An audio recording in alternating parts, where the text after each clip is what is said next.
5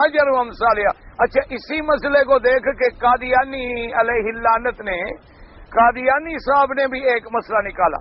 اس نے جناب ایک دفعہ اعلان کیا تھا کہ میں ایک کتاب لکھوں گا جو 50 جلدوں پر مشتمل ہوگی، جس کے یعنی 50 والیوم ہوں گے، 50 جلدیں ہوں گی۔ اب اس کو پتہ نہیں ٹائم ملا یا نہ ملا یا اللہ نے جھوٹا کرنا تھا، تو بہرحال وہ نہ لکھ سکا۔ بڑی مشکل سے اس نے کوئی 5 لکھی، 5 جلدیں جو تھیں وہ لکھی گئیں۔ تو اب لوگوں نے لکھنا شروع کیا کہ عجیب نبی ہو تم، تو نبی ہو، تم نے کہا کہ میں 50 لکھوں گا اور ابھی تک تم 50 لکھ نہیں چکے۔ تو اس نے کہا کہ 5 کا 50 ہی سمجھو۔ اس نے کہا لکھی تو میں نے 5 ہے لیکن تم کتنی سمجھو؟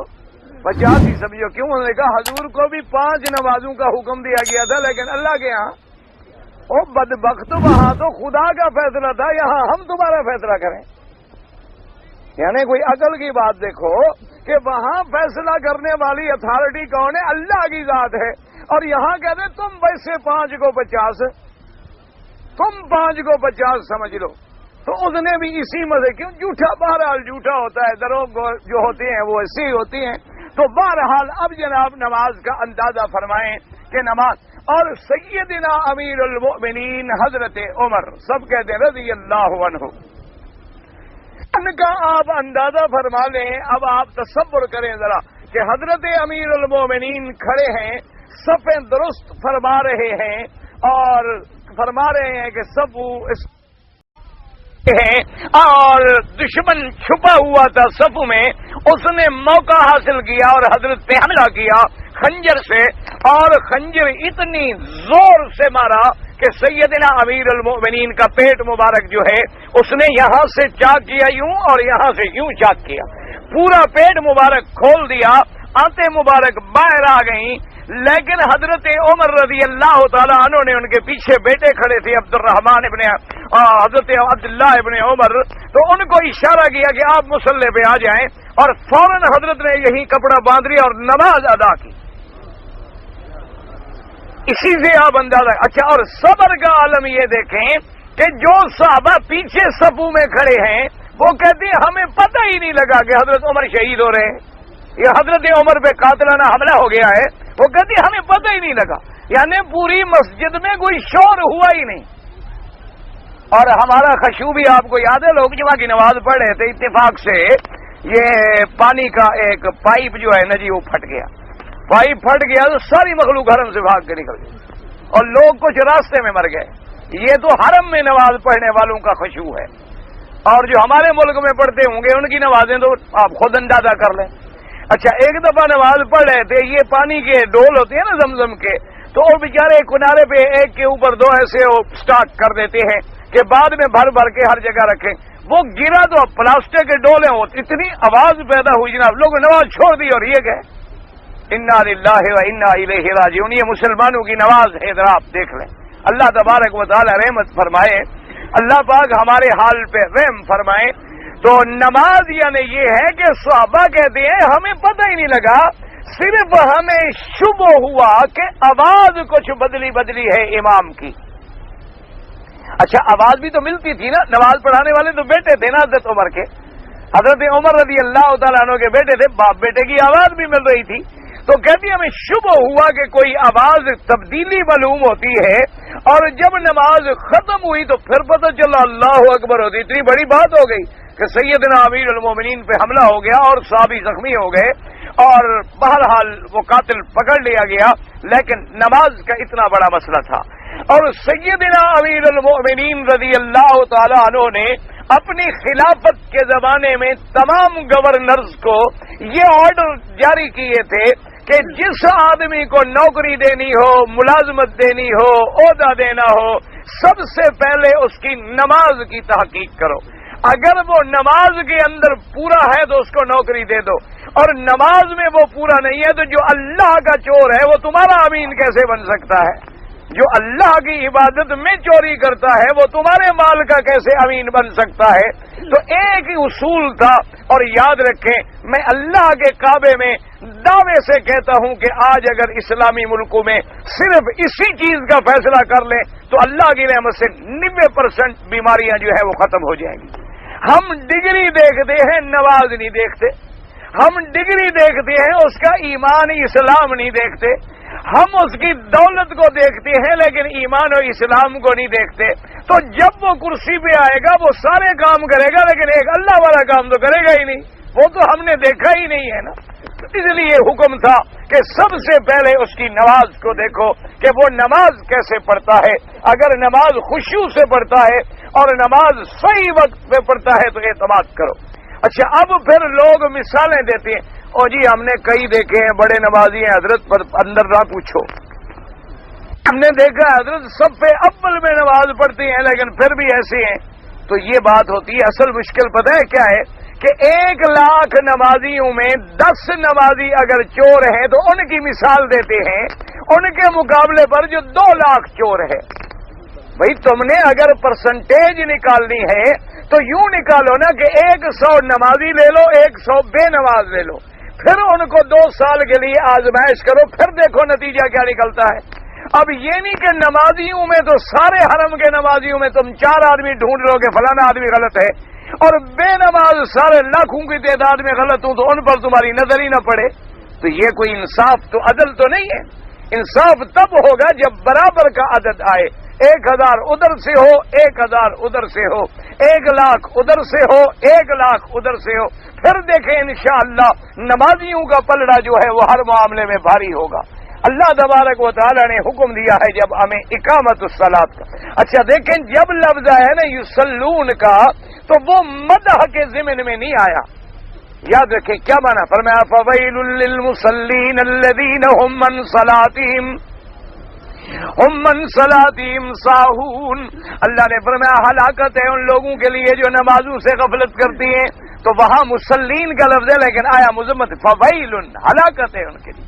اسی طرح فرمایا فلا صدق ولا صلی، تو وہاں بھی لفظ صلی آیا کہ ایسا بدبخت ہے نہ خیرات کی نہ اللہ کی نمازیں ادا کی، لیکن جہاں مدح کا لفظ ہے وہاں اقامت کا لفظ ہے اقیم الصلاۃ، اقیم الصلاۃ، مقیمین الصلاۃ، مقیمی الصلاۃ، یقیمون الصلاۃ، اقیم الصلاۃ۔ تو اقامت الصلاۃ کا مسئلہ ہی یہی ہے کہ صحیح وقت میں اور تمام ارکان و شروط کے ساتھ نماز پڑھیں۔ اور اسی میں یہ بات بھی یاد رکھ لیں، ہمارے لوگ ہمارے ملکوں میں جو بہت بڑی غلطی ہے وہ یہ بھی بڑی غلطی ہے کہ جب نماز پڑھتے ہیں ماشاءاللہ تو نیت ہی اتنی لمبی کرتے ہیں کہ امام فاتحہ پڑھ لیتا ہے اور وہ ابھی نیت کر رہے ہوتے ہیں۔ یہ ہمارے یہاں جو ہے نا جی بڑا ایک رواج ہے نا جی، 4 رکعت نماز عشاء فرض للہ تعالی اور منہ طرف قبلہ شریف اور بوقت 7:45 بجے اور بروز سوموار اور پیچھے اس امام کے اللہ اکبر، اتنے میں تو امام پہنچ گیا بیچارہ فاتحہ کے بعد سورت میں۔ یہ کون سی نیت ہے خدا جانے، یہ بالکل بدعت ہے اور اس کی کوئی ضرورت نہیں ہے۔ نیت کا مقام دل ہوتا ہے کہ اب ہم عشاء کی نماز کے لیے رکے ہوئے ہیں، یہی نیت ہے، یہی نیت ہے جب اللہ اکبر۔ اگر زبان سے استحضار ہوتا ہے ورنہ مقام نیت کا دل ہے، یاد رکھ لیں ہمیشہ۔ اچھا، اور اسی طرح یہ بھی یاد رکھیں کہ ہمارے حضرات جو ہیں بعض لوگ یوں کر لیتے ہیں اللہ اکبر، بعض یوں کر لیں، نماز تو ہو جائے گی لیکن افضل طریقہ یہ ہوتا ہے کہ ہاتھوں کی ہتھیلیاں بھی کعبے کی طرف ہوں اور کان کے برابر ہوں اور پھر اللہ اکبر کہے تو یہ جو جگہ ہے ہتھیلی کی یہ اس گٹے کے اوپر آئے اور یہ درمیان میں ہو۔ سمجھ آ رہی ہے؟ ایسے جو یوں کر لیتے ہیں یہ نہیں، یہ ضروری ہے۔ اب سینے پر ہاتھ باندھنا بھی حدیث میں ہے اور ناف پر باندھنا بھی حدیث مبارک میں ہے اور ناف سے نیچے باندھنا بھی حدیث مبارک میں ہے جو مصنف ابن ابی شیبہ میں باقاعدہ مذکور ہے۔ تو اس لیے بہرحال اور نماز میں نظر جو ہے وہ عین سجدے والی جگہ پہ رہے۔ سمجھ آ گئی یہ بات؟ اور امام سے کبھی سبقت نہ کریں، یعنی ابھی امام نے اللہ اکبر نہیں کہا اور ہم اگر اس سے پہلے کہہ دیں اللہ اکبر تو ہماری نماز نہیں ہوگی۔ اذا کبر فکبروا حضور نے فرمایا جب امام تکبیر کہے تب تم تکبیر کہو، جب وہ رکوع کرے تب تم رکوع کرو، جب وہ سجدہ کرے تب تم سجدہ کرو، جب وہ سلام پھیرے تب تم سلام پھیرو۔ ہم نے امام کے پیچھے چلنا ہے، امام کی اقتداء کرنی ہے، امام کی اتباع کرنی ہے۔ یہ نہیں کہ ہم امام سے سبقت کر جائیں، اگر کوئی سبقت کرے اتنی وعید آئی ہے۔ حضور نے فرمایا جو آدمی امام سے پہلے سجدے میں چلا جائے یا پہلے سر اٹھا لے، اللہ اس کے چہرے کو گدھے کا چہرہ بنا دے۔ اتنی سخت وعید آئی ہے۔ فرمایا پھر تمہارا امام بنایا کیوں گیا ہے؟ انما جعل الامام لیؤتم بہ، تاکہ تم اس کی پوری پوری اقتداء کرو۔ تو یہ نماز میں خصوصی خیال کیا کرو۔ اچھا، اور زیادتی ہمارے لوگ بڑی کرتے ہیں۔ السلام علیکم جب امام کہے گا نا السلام علیکم ورحمۃ اللہ، تو ابھی امام کا رحمت اللہ بھی پورا نہیں ہوگا اور یہ حجر اسود پہ پہنچ جائیں گے۔ یہ بھی بالکل خلاف ہے، یاد رکھیں جب تک امام مکمل سلام نہ پھیرے تم سلام نہ پھیرو۔ سمجھ آ گئی یہ بات؟ حتیٰ کہ بعض ائمہ تو کہتے ہیں کہ امام دونوں طرف سلام پھیر لے، السلام علیکم ورحمۃ اللہ، السلام علیکم ورحمۃ اللہ، اب مقتدی کہے السلام علیکم، تاکہ سبقت کا خوف ہی ختم ہو جائے، تاکہ ڈر ہی ختم ہو جائے، ورنہ ایک طرف سلام پھیرنے سے بھی بات پوری ہو جاتی ہے۔ لیکن احتیاط اسی کے اندر ہے کہ اب کوئی غفلت کر ہی نہیں سکے گا، اس لیے کہ امام نے دونوں طرف سلام جو ہے وہ پھیر دیا ہے۔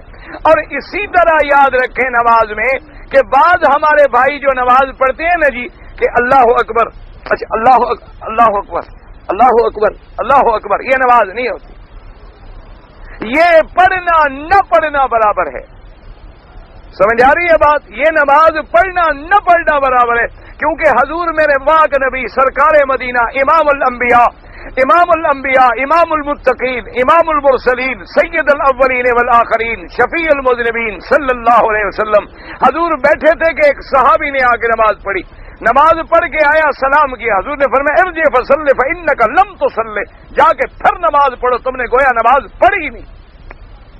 وہ بیچارہ گیا، اس نے پھر نماز پڑھی، وہ پھر آ گیا، حضور نے فرمایا ارجع فصلی، جاؤ پھر نماز پڑھو، فإنک لم تصلی، مؤکد کلام ہے، انا کاف خطاب اور لم نافیہ، فإنک لم تصلی، تم نے بالکل تمہاری نماز نہیں ہوئی۔ اس نے پھر پڑھی، وہ پھر آیا، حضور نے فرمایا پھر پڑھو، تنبیہ فرمائی۔ مقصد حضور کا یہ تھا کہ پہلی دفعہ سمجھ جائے گا، دوسری دفعہ سمجھ جائے گا، تیسری دفعہ سمجھ جائے گا، لیکن وہ بھی اللہ کا بندہ ہمارا بھائی تھا، تو چوتھی دفعہ اس نے کہا حضور مجھے تو اسی طرح آتا ہے اور تو مجھے آتا نہیں۔ آپ نے فرمایا اللہ کے بندے نماز نہیں ہوتی، جب رکوع کرو حتی تطمئن راکعا، رکوع میں پورا بدن ٹیڑھا ہو اور پشت سیدھی ہو اور اطمینان ہو جائے، اور پھر جب کھڑے ہو تو اطمینان سے کھڑے ہو، پھر سجدہ کرو تو اطمینان سے کرو۔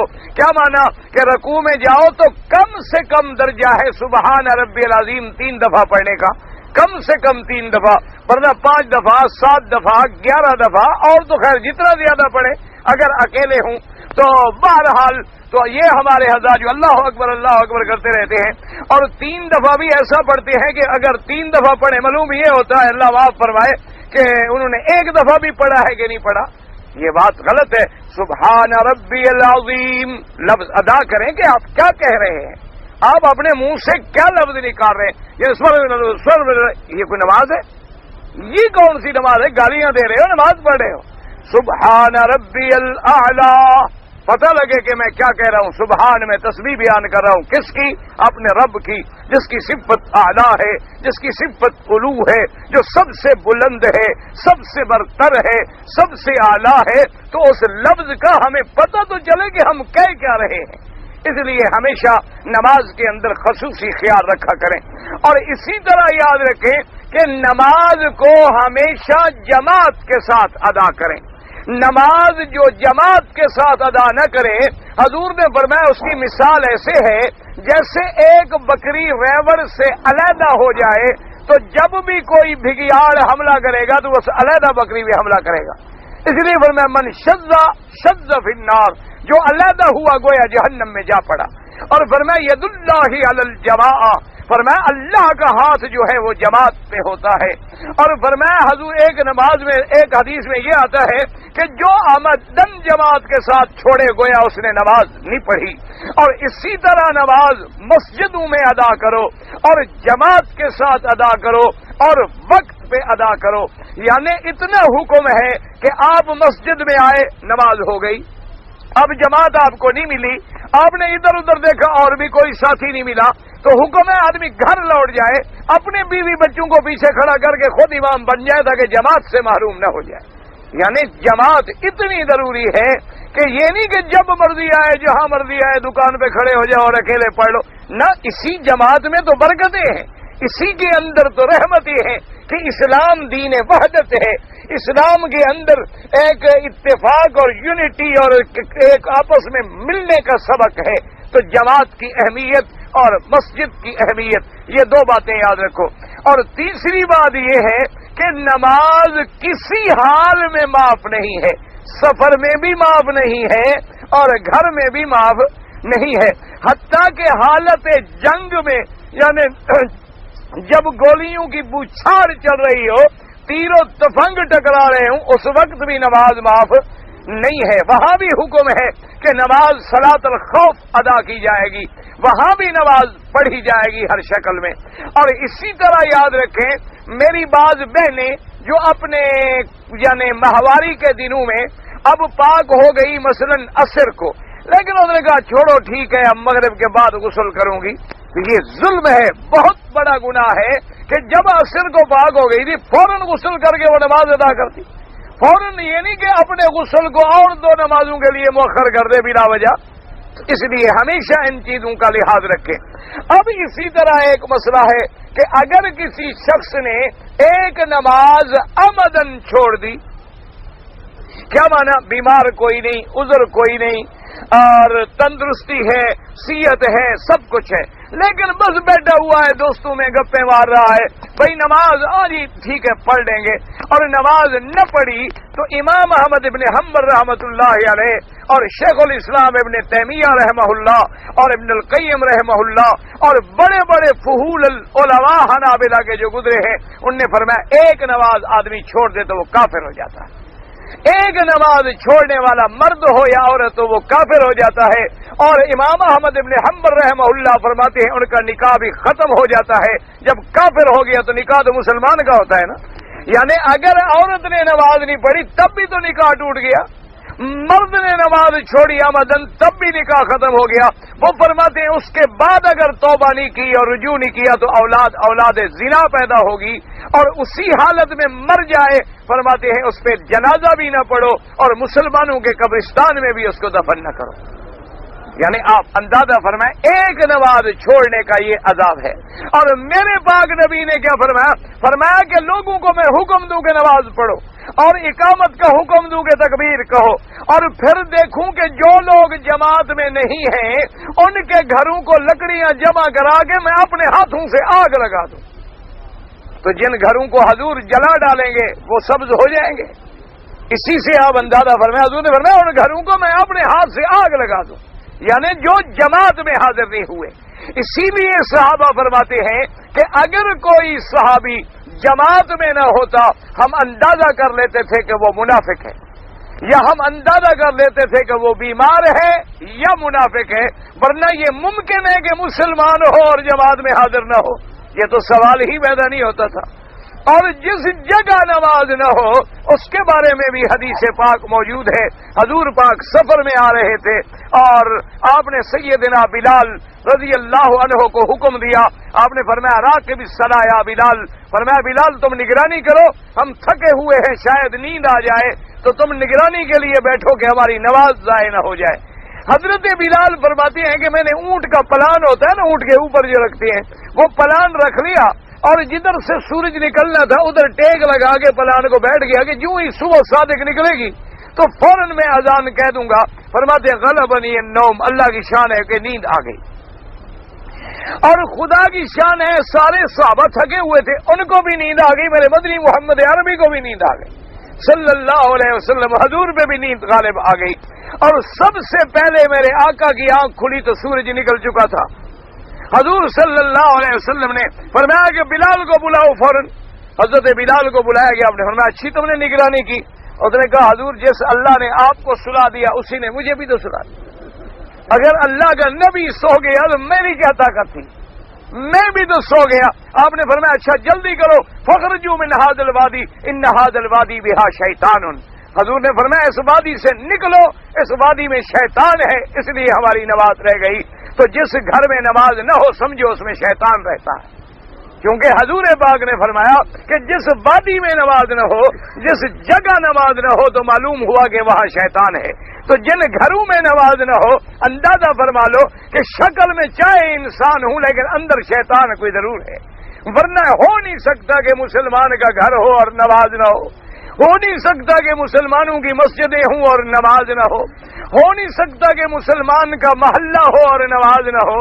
اور نماز اتنی بڑی چیز ہے کہ حضور جب جنگ کا حکم دیتے تھے اور آپ فرماتے تھے اپنے صحابہ کو کہ صبح کے وقت میں شب خون نہ مارا کرو, انتظار کیا کرو, اگر بستی سے کوئی اذان کی آواز آ جائے تو اس بستی پہ حملہ نہ کرنا, اگر اذان کی آواز نہ آئے تو پھر حملہ کر دینا.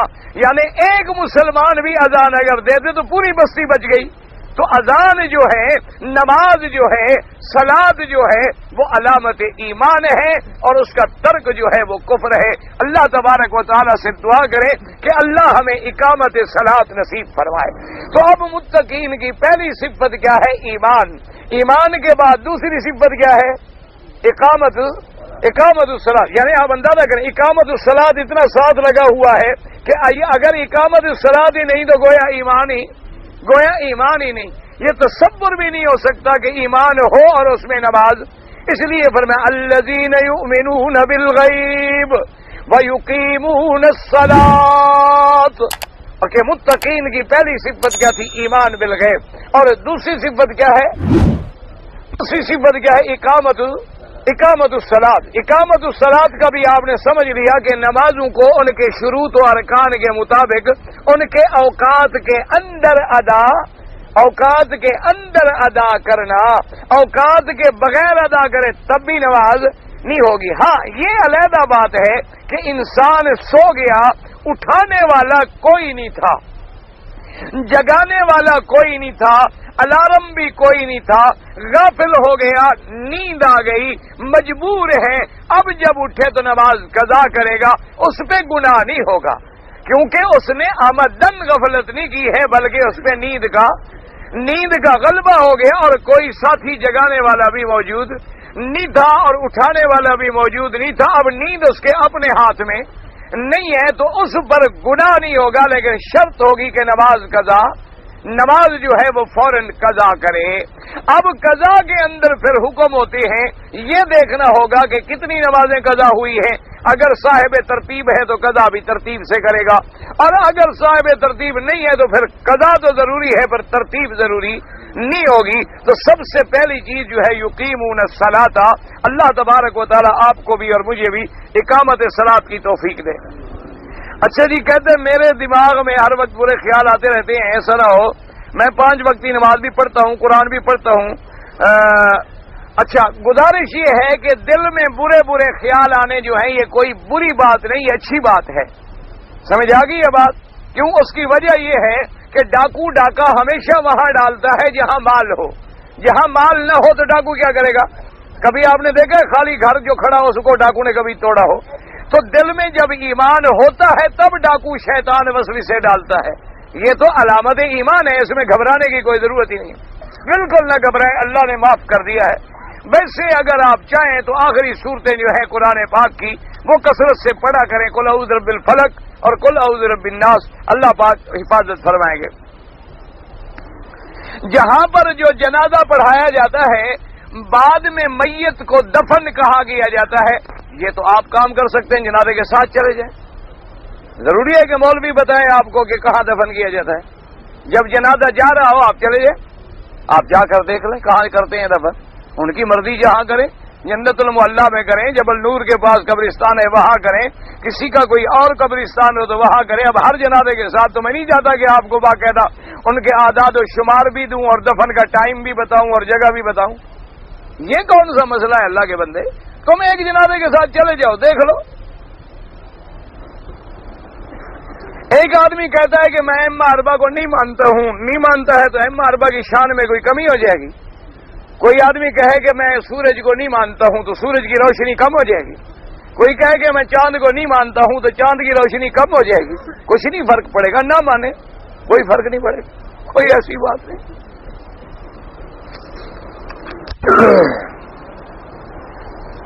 مجھے پیشاب کرنے کے بعد ایک آدھ قطرہ معلوم ہوتا ہے کہ کپڑوں میں نکل گیا ہے، گزارش ہے جس کی وجہ سے نماز چھوٹ گئی ہے، ماشاءاللہ روٹی بھی چھوٹ گئی ہے، اس غم میں آپ نے کھانا تو نہیں چھوڑا، پینا بھی نہیں چھوڑا، باقی کام بھی نہیں، صرف نماز چھوٹ گئی ہے۔ کیوں نماز چھوٹ گئی ہے؟ شریعت میں تو یہ مسئلہ ہے پیشاب تمہارا بہتا بھی رہے تو نماز ہو جائے گی۔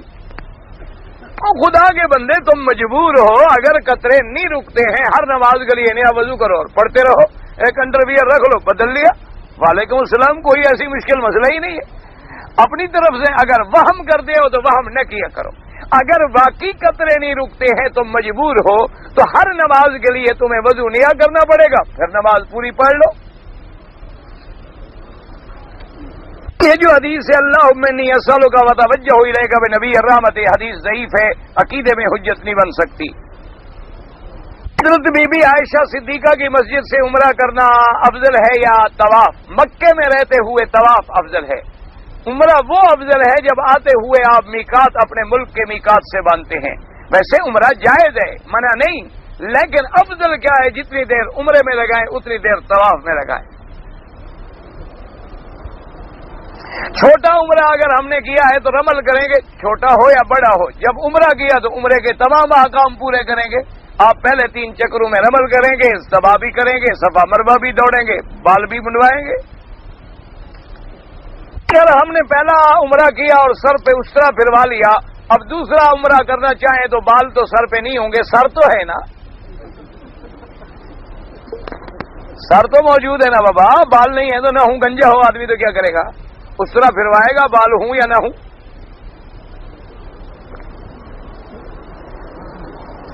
جب بال، مسئلہ یہ ہے کہ بال ہوں یا نہ ہوں، ہم نے اس طرح پھروانا ہے۔ اللہ کو ہمارے بالوں کی ضرورت نہیں ہوتی، بات یہ ہوتی ہے کہ یا اللہ ہم نے اپنی گردن جھکا دی، سب سے اعلیٰ عذر یہی تھا، وہ بھی تیرے سر پر ہم نے قربان کر دی۔ یہ اللہ کے آفر، اللہ کو ہمارے بالوں کی کیا ضرورت ہے؟ اللہ تبارک و تعالیٰ کو جو قربانی کرتے ہیں گوشت کی یا گوشت جانور کے بالوں کی کیا ضرورت؟ وہ تو یہ دیکھتے ہیں کہ میرے حکم پر بندے نے پیارا جانور ذبح کیا، اگر میں حکم دیتا اپنے آپ کو ذبح کرو تو کر دیتا۔ وہ تو ایک تعمیل حکم ہے، ورنہ بالوں کی کوئی ضرورت نہیں ہوتی، صرف تعمیل حکم ہے کہ اللہ کے حکم کے مطابق ہم نے گردن جھکا دی ہے۔ وہ جیسے ایک کنیا شریف کے ہمارے شیخ ہیں حضرت مولانا خانم صاحب مدد اللہ، ان کے مسجد میں ایک بہت پرانے زمانے کی بات سناتے تھے حضرت، وہ مجذوب تھا، ایک سرگودے میاں والی کے علاقے کی بات ہے، میاں والی والے لوگوں کی زبان بھی کچھ شرح کی کچھ پنجابی ہوتی ہے، تو وہ پرانے دور میں آیا، اس زمانے میں گاڑیاں شاڑیاں کاریں شاریں موٹریں چھوٹریں ہوتی نہیں تھیں، اونٹ ہوتے تھے، گدھے ہوتے تھے، کھوتے ہوتے تھے، انہی پہ لوگ حج کرتے تھے۔ تو اس نے بھی کوئی گدھا کرایہ پہ کیا، حج کر لیا اور سر منڈا لیا۔ طواف زیارت کرنے کے لیے جب آئے تو کعبہ شریف کے ملتزم پہ کھڑے ہو گئے اور اپنی ٹھیٹھ پنجابی میاں والی میں کہنے لگے، اللہ میاں ساڈے علاقے ساڈے قبیلے میں یہ عادت ہے، میں اب اردو میں کہہ دوں تاکہ لوگوں کو سمجھ آئے کہ یا اللہ ہمارے ملک میں یہ عادت ہے کہ کوئی بڑے سے بڑا جرم بھی ہو جائے تو لوگ اس کا سر مونڈ لیتے ہیں اور گدھا پہ بٹھا کے پھیرے لگوا دیتے ہیں، تو تم نے ہمیں گدھا پہ بھی چڑھا دیا، سر بھی منڈوا دیا، اب تیری مرضی ہے، بخش دے یا نہ بخش۔ تو اصل بات وہ ہوتی ہے جو دل سے نکلے، نے کہا اللہ میاں سر بھی مڈا چھڈے تے کھوتے دے بھی چڑھا چھڈے، ساڈی تے ہن اوڑک ہو گئی، اگے تو جا، اگے تیری مرضی ہون بھی نہ چھڈے تے اور تیری مرضی اسی کدھر جائیے؟ تو اس لیے یہ تو ایک حکم ہے کہ مولا ہم نے سر بھی منڈوا لیا ہے، اپنی گردن بھی جھکا دی ہے، کفن بھی پہن لیا ہے، اب بھی نہ بخشے تو ہم کہاں جائیں؟ اور کوئی دروازہ ہے نہیں۔ یہ اس کیفیت کا ایک اظہار ہے، اللہ تبارک و تعالی اس میں اخلاص پیدا کرے۔ اگر دوران طواف کسی عورت کو اتفاقاً ہاتھ یا کوئی اور حصہ لگ جائے تو وضو ٹوٹ جاتا ہے۔ امام شافعی رحمۃ اللہ علیہ کے نزدیک عورت کے ہاتھ لگنے سے یا عورت کو مرد کا ہاتھ لگے تو وضو ٹوٹ جاتا ہے، باقی ائمہ کے نزدیک نہیں ٹوٹتا۔ ویسے تم ہاتھ لگایا نہ کرو، میری جناب والدہ بیمار ہیں، دل کی بیمار ہیں، اللہ سب کو شفا عطا فرمائے۔ آج بھی میرے ایک دوست ہیں میاں صاحب، انہوں نے بھی لکھا، ان کی والدہ بھی، ان کی گھر والی ہمارے ایک دوست کی والدہ ہیں، ان کو بھی دل کا اللہ پاک شفا عطا فرمائے۔ بہرحال جتنے بیمار ہیں اللہ ان سب کو شفا عطا فرمائے، سب کی بیماریاں دور فرمائے۔ اگر کہتا ہے جی کہ ہم اپنے چپل ہم نے رکھے حرم شریف میں، کوئی لے گیا تو ہم باہر کوئی چپل لے جائیں، یہ اچھا مسئلہ ہے؟ یعنی ایک چوری کرے تم بھی چور بن جاؤ، یہ کون سا مسئلہ ہے کہ تمہاری چپل کوئی لے گیا تم کسی کی چپل لے جاؤ، چپل سے بڑھتے بڑھتے پھر ایک دوسرے کی کوئی اور بلا نہ لے جاؤ؟ بابا بالکل حرام ہے، کوئی لے گیا تو لے گیا، کسی کی چپل نہ اٹھاؤ، قیامت میں جوتی چوری میں نہ پکڑے جاؤ۔ آئے تھے حرم میں عمرہ کرنے اور جوتی چوری کرتے رہے۔ اپنے چپل اپنے سامنے رکھو۔ دوران طواف بعض لوگ دھکے دیتے ہیں بوسہ دینے کے لیے، ویسے دھکے دینے نہیں چاہیے لیکن ملتے رہیں گے۔ مسئلہ یہ ہے کہ دھکے نہ دیں، دھکے دینا منع ہے، دھکے دینا حرام ہے، ایذاء مسلم حرام ہے، لیکن جہاں پھر رحمت کی جھڑی لگی ہو تو پھر دھکے کون روک سکتا ہے؟ روکے بھی نہیں جا سکتے، مسئلہ بتلایا جا سکتا ہے۔ اچھا جی، بچے کے دادے کا نام محمد عباس، دادی کا نام کیا ہو گیا، والد کا نام، بچے کی تاریخ پیدائش، بروزت کیا ہوا، لڑکا ہوا ہے، بچے کے نام کے الفاظ بتائیں۔ مجھے نہیں سمجھ یہ ساری تفصیل آپ نے کیوں لکھی ہے کہ 6/12/92 کو پیدا ہوا، اتوار کا دن تھا، 2 بجے تھے، کیا مطلب ہے؟ مجھے سمجھ نہیں آئی، خود ملے آپ۔ کے بعد مروا پر بال کٹوانے کے بارے میں کیا حکم ہے؟ جو لوگ بالوں کو 2-4 ٹک لگوا لیتے ہیں، انہیں 2 بال ادھر سے 2 ادھر سے 2 ادھر سے، ایک بکری دم دینی پڑے گی۔ سمجھ آ گیا مسئلہ؟ یا اس طرح پھروائیں یا اتنے بال کٹوائیں کہ چوتھا حصہ بالوں کا کٹ جائے، یعنی سر پہ اگر اتنے بال ہیں لمبے تو چوتھا حصہ سارے سر کا کٹ جائے بالوں کا، پھر جا کے عمرہ پورا ہوگا۔ جو لوگ ایک بال ادھر سے کاٹ دیتے ہیں، ایک بال ادھر سے کاٹ دیتے ہیں، 2 بال ادھر سے کاٹ دیتے ہیں، تو وہ امام شافعی رحمۃ اللہ علیہ کے نزدیک تو گنجائش ہے۔ اصل مشکل یہ بن گئی ہے، اللہ معاف کرے، آج ہر آدمی آسانی ڈھونڈتا ہے کہ جس میں آرام ہو جان چھوٹے، کہ میرے میک اپ میں بھی فرق نہ آئے، سگار میں بھی فرق نہ آئے، عمرہ بھی ہو جائے۔ وہ اللہ کے بندے، کسی نے آپ کو خط تو نہیں لکھا کہ آپ تشریف لے آئیں کعبہ شریف اداس ہے، نہ آپ کو کوئی لیٹر ملا ہے، اللہ پاک نے باقاعدہ خط بھی جو ہے آپ کو کہ آپ کے بغیر صفا مروا بالکل غیر آباد ہے۔